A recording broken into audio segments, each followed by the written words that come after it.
사지로 몰아넣는 메시지. 조금 제목부터가 약간 그렇게 다가오죠. 욥기의 말씀에 우리는 계속해서 그 핵심부를 계속 다루고 있는 중에 있습니다. 힘들지만 이 몸통부가 논쟁으로 가득하다 하는 걸 우리는 견뎌내면서 사실 이 욥기를 계속 탐구해 가야 합니다. 그러니까 욥의 표현대로 말하자면 재난을 주는 위로자, 쓸모없는 의원들인 그 친구들과의 논박이 계속 이어지면서 욥은 한 사람인데 친구는 3명이 번갈아 가면서 지금 공격을 하고 있어요.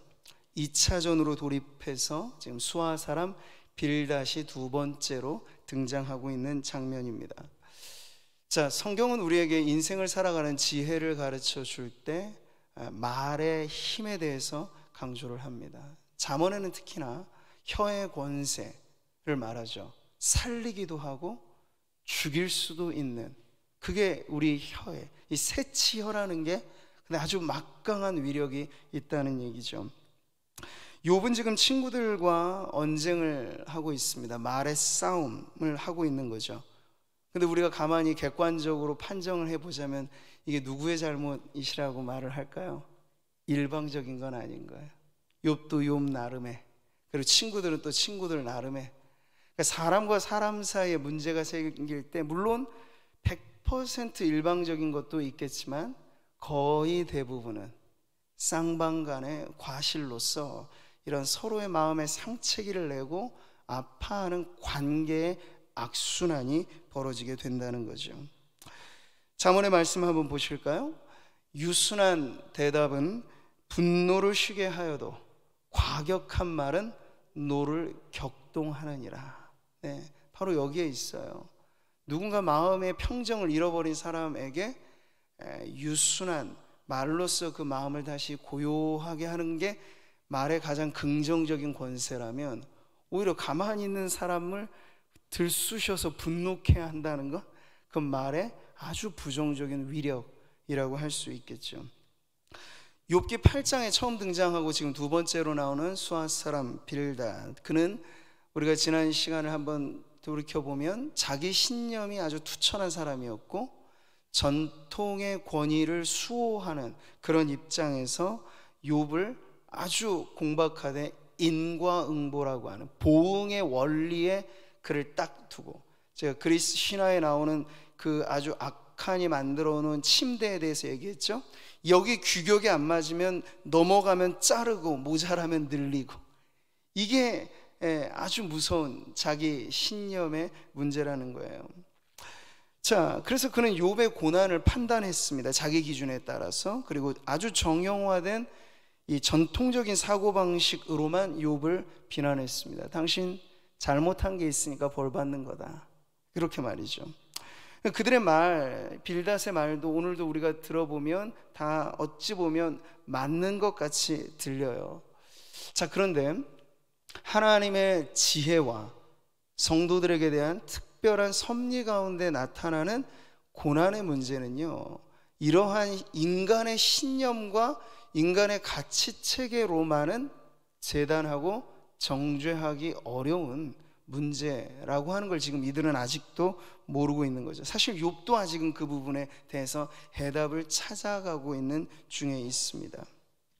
자, 오늘 말씀 그래서 마치 법관처럼 판결문을 읽듯이 우리가 지금 봉독한 말씀의 내용이 엄청나게 아주 무시무시한 그 판결문처럼 들려지는 거죠. 그래서 이걸 가지고 욥을 사지로 몰아넣는 그 내용을 통해서 우리는 과연 하나님의 말씀을 가지고 어떻게 하면 사람을 살리는 말로 이것을 사용하게 할 수 있을까 하는 점을 한번 살펴보려고 하겠습니다. 자, 오늘 우리가 읽지 않았습니다만 오늘 1절 2절의 말씀은 이렇게 시작을 합니다. 같이 보시죠. 수아 사람 빌닷이 대답하여 이르되 너희가 어느 때에 가서 말의 끝을 맺겠느냐, 깨달으라. 그 후에야 우리가 말하리라.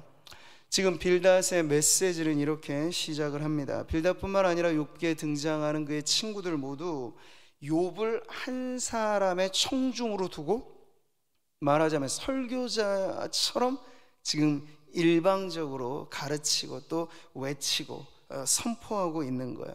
가만히 들어보면 욥의 친구들이 다른 말 하는 게 아니에요. 하나님에 관해 말하고 있고, 신앙에 관해 말하고 있고, 도덕과 윤리를 말하고 있고, 자연의 세계를, 또 특별 계시의 세계를 넘나들면서 말하고 있으니 언뜻 들어보면 그들이 설교의 메시지를 전하는 것처럼 들리는 이야기죠. 그는 이렇게 말합니다. 울분을 터뜨리며 자기 자신을 찢는 사람아, 욥에 대해서 하는 말이에요.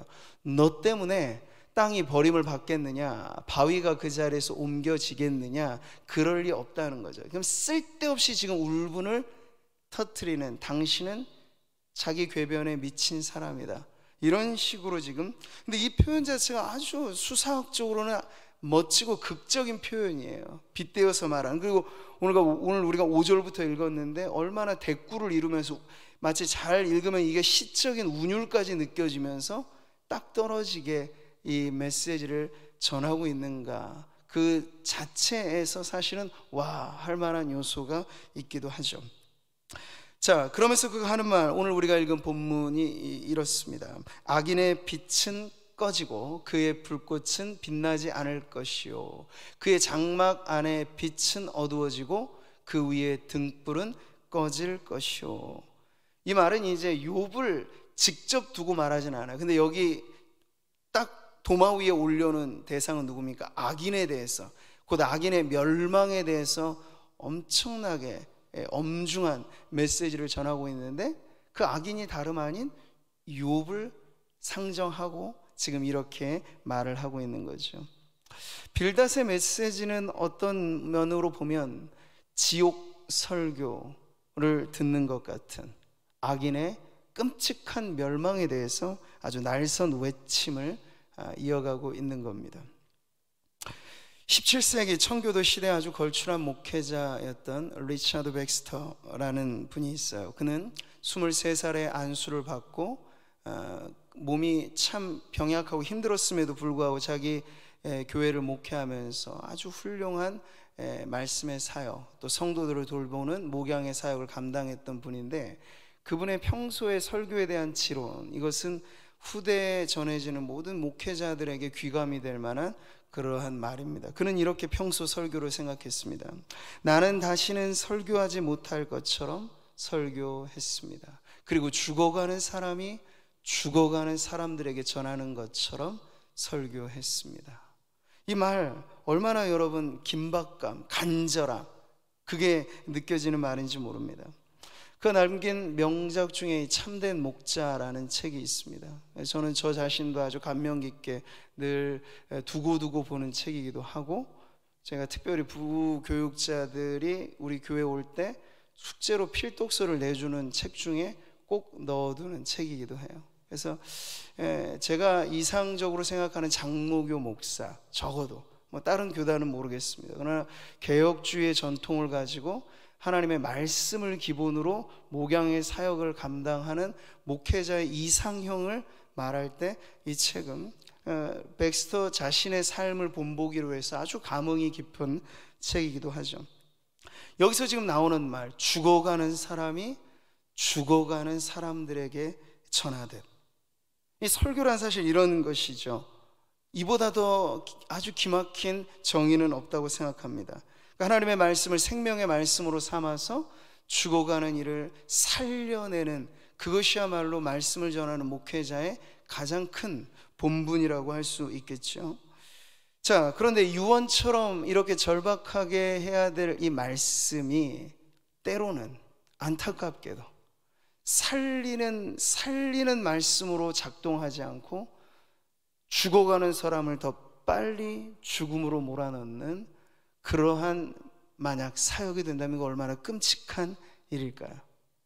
예수님 당시로 우리가 들어가 보면 예수님 당시에 그런 설교자들이 꽤 많았던 것 같아요. 그래서 예수님께서는 그 종교 지도자들의 그 부정적인 영향력에 치를 떨면서 말씀을 하실 때 이렇게 선포하셨잖아요. 화 있을진저 외식하는 서기관들과 바리새인들이여, 너희는 교인 한 사람을 얻기 위하여 바다와 육지를 두루 다니다가 생기면 너희보다 배나 더 지옥 자식이 되게 하는도다.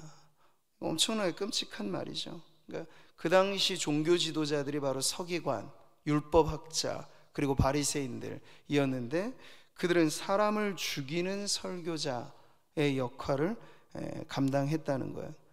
그러니까 그들 자신의 삶의 외모로 봤을 때는 아주 외식이 투철했기 때문에 누구도 잘 간파하지 못할 모습이었겠지만 예수님께서는 그 안에 썩어져가는 송장의 냄새를 맡으셨던 거예요. 그래서 그들이 사용한 것들이 다 뭡니까? 율법의 말씀이잖아요. 율법의 말씀을 가지고 오히려 사람들을 옥죄고 사람들을 억압하고 이것을 통해서 구원에 이르는 진리를 전하는 것이 아니라 오히려 멸망으로 이끌고 가고 있다는 것을 보고 예수님께서 통탄에 맞지 않으신 거죠. 또 이렇게 말씀하셨어요. 너희는 천국문을 사람들 앞에서 닫고 너희도 들어가지 않고 들어가려 하는 자도 들어가지 못하게 하는도다. 그러니까 예나 지금이나 이 영적인 세계에서 소위 종교의 일들을 감당하는 사람들의 역할은 너무 중요해요. 그냥 정치 지도자가 잘못하면 몇 년 임기 지나면 바뀌어지면 되니까요. 괜찮아요. 견딜만 해요. 그런데 여러분, 영적인 지도자가 잘못되면 어떨까요? 한 사람의 영혼을 영원히 멸망의 구렁텅이로 빠뜨릴 수 있는 거죠. 그래서 겉보기에는 기독교의 외형을 갖고 있지만 속에 들어가면 전혀 기독교가 아닌 가톨릭과 같은 그런 종교, 또 다 성경 가지고는 이야기를 하는데 들어보면 아닌 이단의 사설들, 이거는 여러분 그냥 우리가 무슨 다른 사람 말 잘못 들어서 어디 잘못 투자해서 경제적인 손실을 입거나 여러 가지 어려운 그런 것과는 차원이 달라요. 우리의 영혼을 빼앗기게 만들고 지옥으로 가도록 만드는 그런 가르침은 하나님께서 더 엄중하게 다루시는 문제라고 할 수 있는 거죠. 그러니까 저는 코로나 시기를 보내면서 이후에도 이후에도 계속해서 문제될 것은 많이 있겠습니다만 우리가 성도로서 느껴야 될, 자각해야 될 문제의식은 언제나 영적인 문제입니다. 우리는 눈에 보이지 않는 바이러스의 위험보다도 더 심각한 죄의 위험, 그 비진리가 떡하니 자리를 잡고 사람들을 호도하는 그러한 이 시대의 영적인 문제에 대해서 더 심각하게 반응을 해야 한다는 거죠. 이제 근데 우리는 온라인 상으로까지 이 모든 게 열려졌기 때문에 몇 번 클릭 잘못하면 이게 잘못된 이단의 사이트인지도 모르고 이제는 팍팍 들어가 버린다는 거예요. 저는 이런 분별력이 만약에 스스로에게 있지 않다 생각하면 그런 것도 과하게 안 하시는 게 좋다고 생각해요.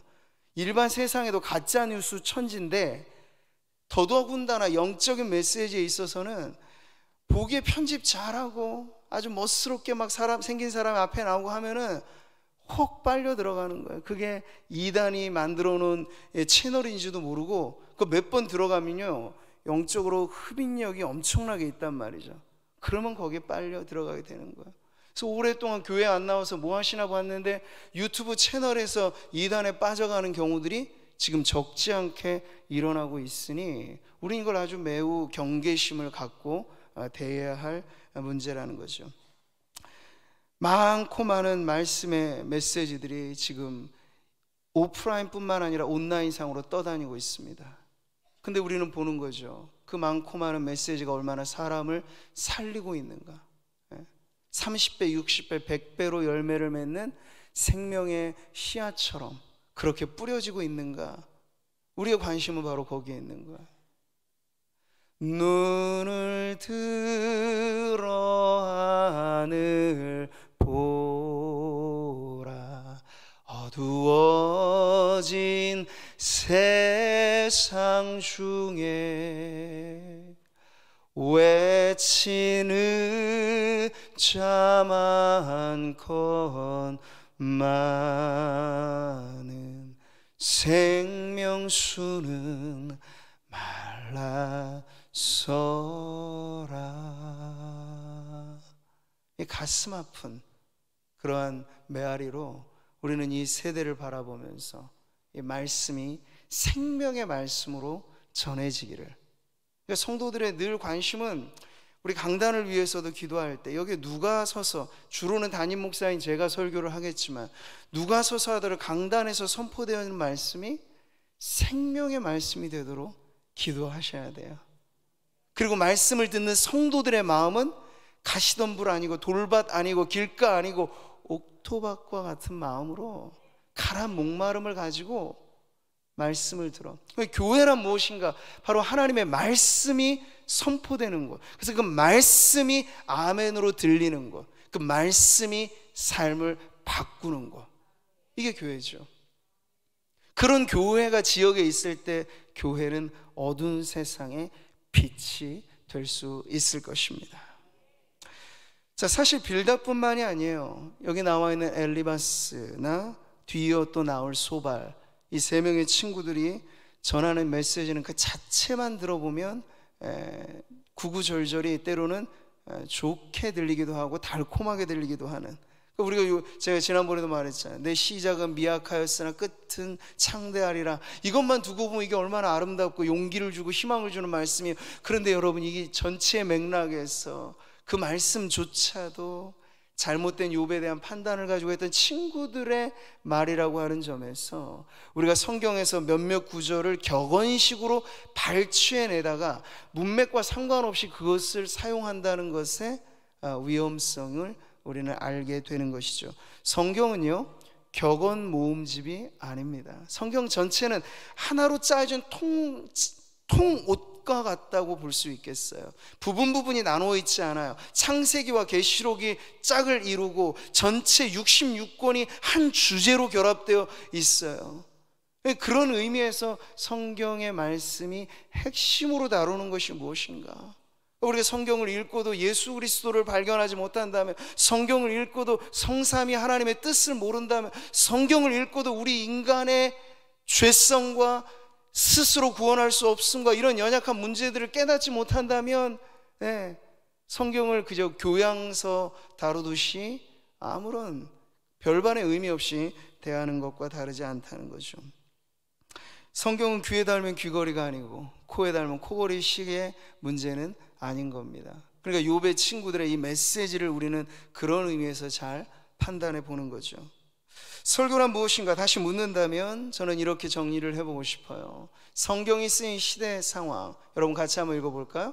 그 당시의 청중들에게 전달된 의미 있는 메시지를 올바로 해석해서 결국은 오늘 우리가 사는 시대 상황과 말씀을 듣는 성도들의 삶에 적용하는 것이라 답할 수 있습니다. 설교는 그래서 마지막 고울의 목표로 가면 적용이 돼야 되는 거예요.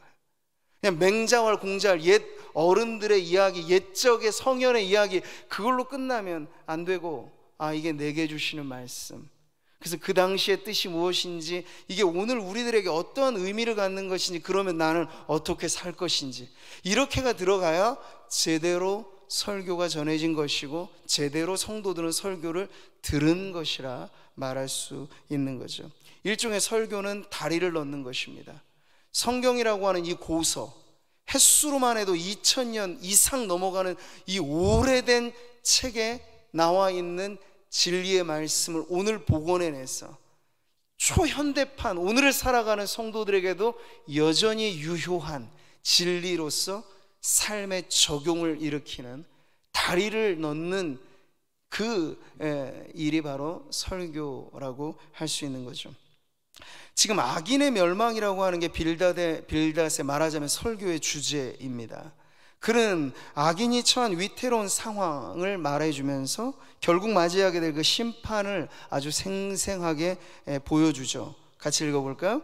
무서운 것이 사방에서 그를 놀라게 하고 그 뒤를 쫓아갈 것이며 그의 힘은 기근으로 말미암아 쇠하고 그 곁에는 재앙이 기다릴 것이며, 이 두 구절만이 아니라 절절히 끝까지 그는 마치 저주 선언을 하듯이 이 욥이라고 하는 1인 청중을 대상으로 그는 무시무시한 이 말씀을 전하고 있는 거예요.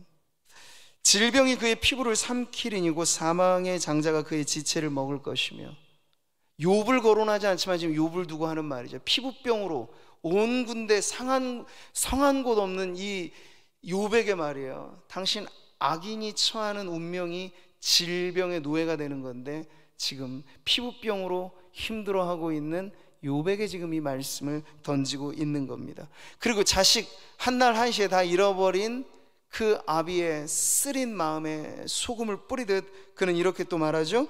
그는 그의 백성 가운데 후손도 없고 후예도 없을 것이며 그가 거하는 곳에는 남은 자가 한 사람도 없을 것이라.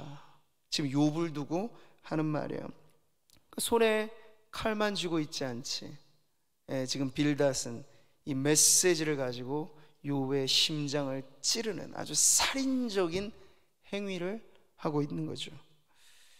이건 빌닷이 말하는 내용 자체는 이제 우리가 구분해 보는 거예요. 악인의 멸망은 성경에 매우 중요한 테마이기도 합니다. 분명 성경도 악인의 멸망에 대해서 들어보면 비슷한 메시지가 있어요. 이사야서를 보시면 이렇죠. 악인에게는 화가 있으니 이는 그의 손으로 행한 대로 그가 보응을 받을 것임이니라. 유명한 시편도 말하고 있지 않습니까? 악인들은 그렇지 아니하며 오직 바람에 나는 겨와 같도다. 이 자체로만 들으면 빌닷이 전한 메시지도 이 선상에서 흠이 없는 악인에 대한 주제로서 매우 적합한 설교라고 들려요. 근데 지금 이 빌닷과 욥의 친구들이 뿌린 대로 거둔다. 이게 보응의 신학입니다. 좋은 걸 뿌리면 좋은 걸, 나쁜 걸 뿌리면 나쁜 거, 이런 거죠. 근데 그것이 잘못된 이유는 뭘까요? 하나님이 지으신 이 세계와 자연의 섭리와 또는 하나님의 특별한 섭리 가운데 보응이라고 하는 것 자체가 없기 때문입니까? 있지요, 당연히. 하나님께서 물은 위에서 아래로 흐르는 것을 자연의 정한 섭리로 하신던 것처럼 지금 이사야서나 시편이나 성경 도처에서 악인의 멸망에 대해서 말씀하시는 것 자체가 잘못됐다라고 말하는 것은 아닙니다. 그런데 지금 우리가 문제 삼는 건 빌닷이라고 하는 사람에게서 발화되어진 이 메시지는 그 사람의 결격한 문제로 인하여 손상되어지고 있다 하는 걸 지금 보고 있는 거죠. 제일 큰 문제는 빌닷은 이미 처음부터 욥을 악인으로 찍어두고 이 말씀을 준비한 거예요. 그러니까 악인의 멸망이라는 메시지를 욥 한 사람에게 전하고 있다는 거죠. 설교가 적용을 목표로 두고 있다고 했는데 아무리 본문을 잘 설명하고 멋지게 해석을 해도 적용이 빗나가 버리게 되면 그 끝이 잘못된 거라 할 수 있겠네. 지금 빌닷의 경우가 그런 문제라고 할 수 있어요. 그는 처음부터 욥을 악인으로 상정하고 있습니다. 그런데 우리가 욥기를 읽어보면 그게 잘못된 걸 알죠. 욥이 고난을 받는 건 맞아요. 그런데 욥이 고난받는 건 보응의 문제가 아닙니다. 욥은 시작부터 욥기의 기자뿐만 아니라 하나님의 표현이 똑같이 이렇게 욥을 말하고 있잖아요. 우스 땅에 욥이라 불리는 사람이 있었는데 그 사람은 온전하고 정직하여 하나님을 경외하며 악에서 떠난 자더라. 그러니까 욥이 고난을 받는 건 죄지어서 벌 받는 문제가 아니고 하나님의 특별한 계획과 특별한 섭리 가운데 이 고난에 참여하게 되었다는 걸 모르고 지금 당신이 고난받는 건 죄지어서 벌받는 거다. 이 애매한 경계선상에서 성도들도 얼마나 사실 이 문제에서 자칫 잘못하면 자신의 고난의 문제를 내가 죄지어서 벌받는 거다라는 것으로 오해하거나, 물론 그런 경우에 있는데 거꾸로 적용할 수도 있겠죠. 하나님께서 빨리 돌아오라고 때로는 인생 채찍과 사람 막대기를 하나님 스스로 드시는 경우도 있는데 마치 자신이 욥처럼 나는 의로운 자의 고난을 받는 것이다 라고 말하는 것도 번지수가 잘못된 적용이라고도 할 수 있겠어요.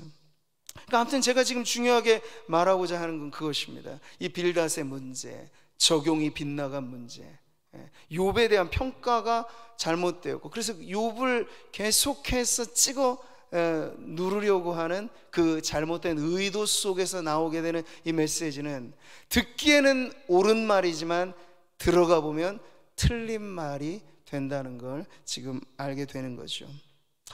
사랑하는 성도 여러분, 세상에 이런 말들이 얼마나 많은지 모릅니다. 맞는데 틀린 말. 똑똑한 사람들 다 이야기하는 거 보면 틀린 말들 안 하잖아요. 근데 정말 정답 100% 정답인 것 같은데 우리의 인생 문제에는 해답이 되지는 않는 그런 얘기들이 참 많습니다. 문제란 본디 출제자의 의도를 잘 알아야 되는데, 욥에게 고난의 문제는 출제자가 하나님이세요. 근데 하나님의 의도를 파악하는 게 급선무인데, 욥의 친구들도 출제자이신 하나님의 의도는 모른 채 자기들의 경험과 자기들의 지식과 자기들의 판단만을 가지고 지금 이렇게 하고 있으니 서로 간 옥신각신 싸움이 계속해서 꼬리에 꼬리를 물고 있는 것이죠. 만약 누군가, 여러분, 한 사람을 사기치기 위해서 달려든다면 그 사람이 아무리 우리를 떠받쳐들고 좋은 말을 해준다 해도 그건 속지 말아야 될 말이잖아요. 아무리 달콤하게 들리는 말을 하더라도 의도 자체는, 그 사람은 알아요. 난 당신 사기치려고 지금 여기 있어요. 맛있는 거 사주고 좋은 말 칭찬을 해줘도 의도는 분명한 거잖아. 당신 나한테 넘어오기만 하면 이제 내 밥이 될 거야. 이런 마음을 가지고 하는 것은 아무리 그 사람이 좋은 말을 하더라도 그 의도의 불순함으로 인하여서 잘못된 말이 되는 것처럼, 여러분, 악인의 멸망이라고 하는 아주 진지한 주제를 다루는데 지금 빌닷은 이것을 누군가를 살리기 위한 목적으로 하지 않고 그를 죽이고자 하는 그러한 의도 속에 잘못된 메시지를 전하고 있던 것이죠. 요즘은 사실 이런 지옥에 관한 설교 자주 못 들어보시죠. 그러나 우리가 한때, 이전에, 그리고 공통적인 특징들을 좀 연구해 보면 시대가 아주 영적으로 이렇게 내리막길을 치고, 그래서 다시 부흥의 파도가 막 일어나야 될 그러한 격변기에는 하나님께서 이런 주제의 설교들을 시시때때로 다시 이렇게 전하게끔 하셨어요. 우리가 보면 이 최건능 목사님, 우리 1907년 부흥이나 여러 가지 한국 초대교회의 역사를 보면 이런 걸출한 분들의 설교의 주된 주제 중에 하나가 이 지옥을 테마로 하는 그러한 설교였다는 것을 알 수 있습니다. 그 전매 특허와 같은 외침이 있잖아요. 예수 천다. 오늘날에는 이 부분에 대한 강조는 많지만 불신, 지옥, 아주 중요한 이 부분에 대해서는 사실 또 잘 들려지지는 않아요. 그러니까 그것 자체가 절대로 잘못된 주제가 아니라는 거예요. 악인의 멸망을 다루는 이 주제 자체는 말이죠. 만약 여러분, 눈먼 사람이 있고 그가 앞을 잘 못 보는데 더듬더듬 걸어가는 그 길을 우리가 봤을 때는 낭떠러지를 향하고 가고 있어요. 그걸 만약 본다면 우리가 어떻게 해주는 게 그 사람을 살리는 길일까요?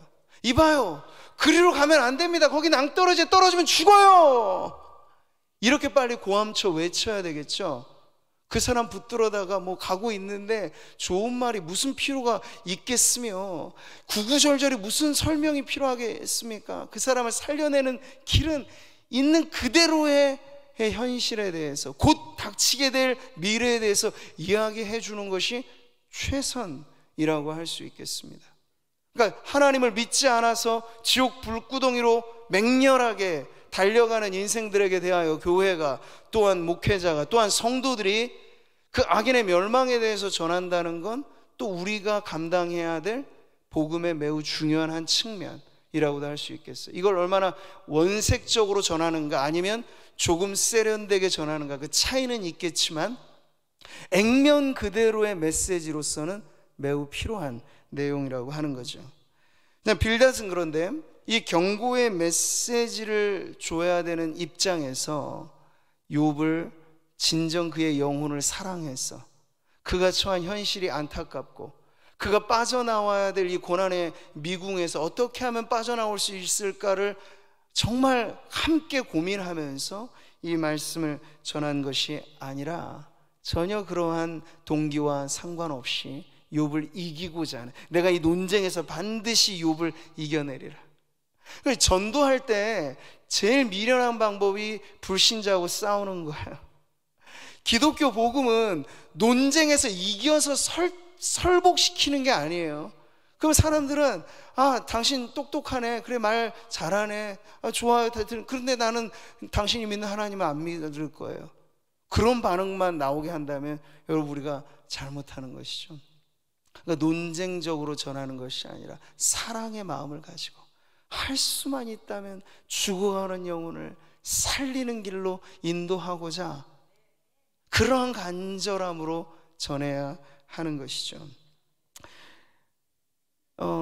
이 최건동 목사님 시대보다 더 앞선 시대를 살아갔던 한 목사님, 아주 유명한, 지금도 전해지는 지옥 관련된 설교가 있습니다. 이 한 편의 설교가 엄청난 영향을 나타냈는데 18세기의 영적인 대각성 운동에 있어서 지축을 흔들리는 이 부흥의 도화선 역할을 했던 설교예요. 근데 그걸 감안해 보시고 이 내용을 한번 잠깐 제가 한 토막을 읽어드리는 건데 한번 들어보세요. 하나님의 진노는 악인들을 향해 불타고 있고 악인들의 멸망은 언제든지 일어날 수 있습니다. 지옥은 준비되어 있고 불은 예비되어 있으며 용광로는 지금 뜨겁게 달구어져 악인들을 받을 준비를 하고 있고 불꽃은 지금 크게 이글거리고 있습니다. 번쩍이는 칼은 뽑혀져서 악인들의 머리를 겨누고 있으며 지옥은 악인들 아래서 입을 벌리고 있습니다. 여러분, 이 한 토막의 내용인데 엄청나게 무시무시한 광경이죠. 근데 이 설교가 전해질 당시에는요, 이 목사님이 마치 그때 당시 이런 환한 불빛도 없었던 시대, 어두컴컴한 곳에서 강대상에서 이걸 설교문을 보면서 읽듯이 하였던 그 메시지였는데, 여러분, 빌닷의 메시지와 지금 이 설교의 내용 자체에서는 큰 차이가 안 느껴질 거예요. 근데 하나님께서 이 설교를 통해서 정말 죄인으로서 이 말씀 그대로 지옥 불구덩이로 걸어가는 사람들의 발걸음을 180도 돌리고 하나님 앞에 돌이키게 만드는 생명을 낳는 설교로 사용하셨던 근본적인 차이는 어디에 있었냐면, 그 목사님은 이 설교를 다른 누군가가 아닌 자신이 사랑하는 성도들을 위하여, 자신이 사랑하는 성도들이 이 하나님의 심판을 알지 못하여 살아가는 그 현실의 안타까움을 느끼며 죽어가는 자들에게 외치듯 절실하게 외쳤던 설교였기 때문에 전혀 다른 효과, 전혀 다른 결과가 나왔던 거죠. 이 설교를 했던 목사님 바로 조나단 에드워즈라고 하는 이 18세기 부흥의 영적 각성의 이 기수로 쓰임받은 귀한 인물이었습니다. 지금도 세계 기독교 역사의 명설교 중에 한 편으로 꼽히는 이 설교의 이름이 진노하시는 하나님의 손안에 있는 죄인. 제목만 해도 아주 무시무시한. 차이는 어디 있을까? 이제 결론은 그것입니다.